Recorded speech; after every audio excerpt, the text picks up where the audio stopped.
मन्दिरको कलश यात्रा आज 8 देखि सुरु भइरहेको छ। यहाँ त धनै राम्रो हो।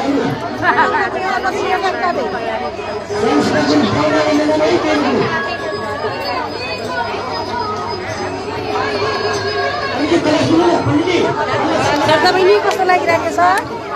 ओइ सरका बहिनी कस्तो लागिरहेको छ आज कलशमा?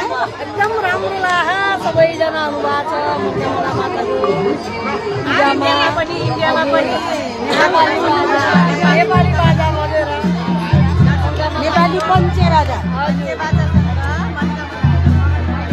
ल दिदी बहिनीहरू रमाइलो भएको छ है।